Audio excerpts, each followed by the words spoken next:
Evelyn Couch is a middle-aged woman in her 40s trying to find purpose in her life while also struggling to find a way to save her marriage to her husband Ed.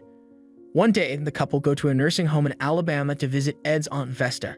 However, she angrily rebukes Evelyn, who wanders around the home and encounters a woman named Ninny Threadgoode. Ninny claims she's visiting an acquaintance named Mrs. Otis and staying at the home with her until her friend gets settled. Ninny then begins to speak of a family member named Idgie Threadgoode, the youngest child of the family she married into. Ninny tells about Idgie being the youngest and somewhat problematic of the Threadgoodes, but who could often be quelled by her older brother Buddy. One person whom Buddy has his eyes on is Ruth Jamison, a friend of the family. However, tragedy strikes when on the wedding day of Idgie's older sister Leona, Buddy goes chasing after Ruth's hat that has been blown away. He catches it but gets his foot stuck in the nearby railroad tracks and is unable to get away before he is killed by a train coming down the tracks. The death of Buddy pushes Idgie further away from those around her, and it is only the family's African-American friend Big George that she allows near. Following her first encounter with Ninny, Evelyn and Ed return during Halloween, and Evelyn encounters Ninny again, claiming she's visiting her friend Mrs. Otis again. As Evelyn offers her some food, Ninny claims how she could go for some fried green tomatoes like the kind that Idgie and Ruth made at the Whistle Stop Cafe, which leads her back to talking about Idgie. Years have passed since Buddy's death, but Idgie hasn't changed much, except for being aloof and causing a little ruckus here and there. This leads to Idgie's mother requesting Ruth Jamison stay with the family over the summer, while she helps at the church. Ruth tries to bring some order to Idgie's way of life, but Idgie soon ends up leading the straight-laced young woman on some wild shenanigans. From a place called the River Club to throwing food from a train to hobos.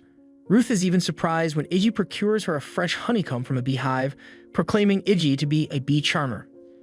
As the summer winds down, the two have grown closer, and Idgie throws Ruth a surprise birthday party down at the River Club, where they play poker, baseball, and share a quiet moment together. However, Idgie gets somewhat quiet when Ruth claims that when she goes home to Georgia after the summer, she's getting married to Frank Bennett. Though she is invited to the wedding, Idgie doesn't show, but watches from afar as Ruth and her husband move into their new home. Following her meeting with Ninny, Evelyn continues to go to a class to save her marriage, but she is also frustrated by her husband's lack of wanting to do anything. Eventually, Ed's Aunt Vesta doesn't want them visiting anymore, but Evelyn returns to the home to see Ninny around Christmas. Ninny then continues the story, telling how Idgie eventually returned to Ruth's house to see her, only to find that Frank had been abusing her.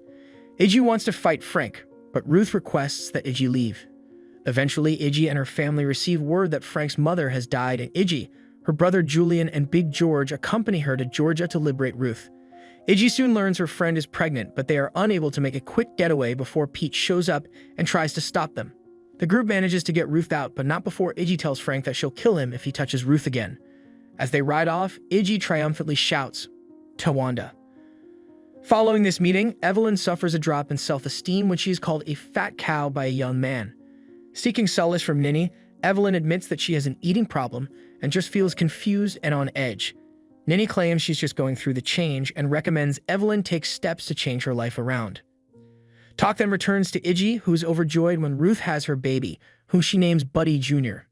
The two women then open the Whistle Stop Cafe, serving patrons inside and African-American people as well, a practice that they are quietly criticized for by the local sheriff, Grady Kilgore. Ruth even bestows some extra kindness on an old hobo named Smokey Lonesome, and a quiet man takes a shine to her. Unknown to Ruth, Frank has been quietly staking out where she lives. One evening, he enters Ruth's house to see his son. Though he fends off Ruth and the friend Sipsy's attacks, Frank leaves with a promise to return. Meanwhile, Grady and Idgie are having a conversation at the Whistle Stop when a bullet is fired through the window and Idgie sees that a KKK group is outside, whipping Big George. The group eventually leaves and Idgie tends to George, but Grady is fairly certain the Klansmen they encountered are not local. It soon turns out the men Idgie and George encountered were meant as a distraction when Ruth and Sipsy tell about their encounter with Frank. Ninian goes on to say that Frank did return later on one evening during a production of the Town Follies show that Idgie and Grady performed in. However, during a lull in the performance, Big George demands Idgie come quickly. The story then cuts to some time after that night when Grady brings by Sheriff Curtis Smoot, who has come from Georgia after Frank Bennett has been reported missing. Ruth tries to tempt Smoot with some pie, but he settles for some barbecue, of which he consumes quite a bit. Smoot claims that Idgie is a prime suspect, given a hired man of Frank's heard her threaten to kill him, but with no proof, the sheriff just makes idle threats and leaves. After the encounter, Ruth is suspicious of Idgie, Given her friend won't tell where she was on the night she left the town Follies, Idgie simply promises Ruth that her former husband won't be bothering her anymore. After the story, Evelyn begins to change her ways. When some teenagers steal a parking space, she yells out "Tawanda" and blatantly smashes into their car. She also begins to exercise and eat healthier, and is in much better spirits when next she meets with Ninny. Ninny then continues the story. Shortly after Frank disappeared, so too did Smokey Lonesome, but 5 years later, he returned to the whistle stop. However, Smokey hasn't been long in town before Buddy Jur is injured while playing around the railroad tracks. Luckily, unlike his namesake who perished by a train, Buddy Jur just loses his left arm, which they hold a funeral for. Shortly afterwards, heavy rains flood the town, and in the nearby river, Frank Bennett's truck is found. Sheriff Smoot isn't far behind and has Grady arrest Idgie and Big George for murder. Grady does offer Idgie the chance to leave town and have George take the blame, but she refuses. The two are eventually taken to Georgia and put on trial. The case takes a major turn when the Reverend Herbert Scroggins claims that Idgie and Big George were at the Baptist revival for 3 days, providing them with an alibi. Upon hearing this information, the judge dismisses the case. Unknown to many there, the Reverend lied, thanks to some promises by Ruth that Idgie would attend church. Back in the present day, Evelyn begins to tear down a wall in the house, leading to her having a conversation with her husband about her feelings towards him and how she's been trying to save their marriage. When next Evelyn returns to the nursing home, she meets Miss Otis' daughter-in-law, Sue. Sue also explains that unknown to Ninny, her house has been condemned and was torn down. Evelyn hides this from Ninny when she meets her, throwing her a little birthday party and giving her some fried green tomatoes she made herself. Ninny then recalls how after the trial it was found out that Ruth had cancer.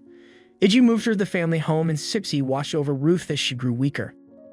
Ruth requests Idgie watch over Buddy Jur and in her final moments asks her friend to tell her a story. Idgie gives in and tells a story that Buddy had told them long ago about ducks that froze in a lake and carried it away. Sometime afterward, back in the present day, Ed finds Evelyn rebuilding the wall she knocked down. Bringing her flowers, he apologizes for his attitude, but balks when Evelyn claims she wants to bring Ninny to live with them. Despite Ed's misgivings, Evelyn is determined and goes to the nursing home. However, she finds a nurse in Ninny's room taking stuff down, saying the occupant of the room died. Evelyn nearly freaks out until she learns that it was Mrs. Otis who died. As Ninny was just staying for Mrs. Otis, she packed her things and went home. Remembering what Mrs. Otis' daughter-in-law told her, Evelyn drives to Ninny's place and finds the old woman heartbroken that her home has been torn down. Evelyn cheers the old woman up, telling how she has helped her turn her life around and is willing to let her stay with her and Ed. It is then that Ninny reveals that Mrs. Otis was Sipsy's baby sister, and Ninny then tells Evelyn what happened on the night that Frank Bennett disappeared. Frank had come back to town to take back his son, but was confronted by Smokey Lonesome. However, it was Sipsy who knocked Frank over the head with a frying pan, killing him just as Big George and Idgie come upon the scene. Idgie and the group hold a small meeting that night to decide what to do. Even with a claim of self-defense and Smokey as a witness, the group figures a jury would never believe Sipsy. To protect her, Smokey leaves town and George cuts up the body under the guise of preparing meat for a barbecue. The same barbecue that Sheriff Smoot ate 4 plates of when he came around looking for Frank. Evelyn can't quite believe the story, but as she and Ninny walk past a small cemetery, they find Ruth's gravestone and a fresh honeycomb in a jar with a note next to it from Idgie. Ninny claims she's still around, and the two women head back to Evelyn's car. In a closing narration, Ninny tells that after Ruth died and the train stopped coming through town, the Whistle Stop Cafe closed and much of the area followed soon after. She remarks how the little place brought so many people together. Make sure to subscribe and turn on the bell icon for more recaps like this.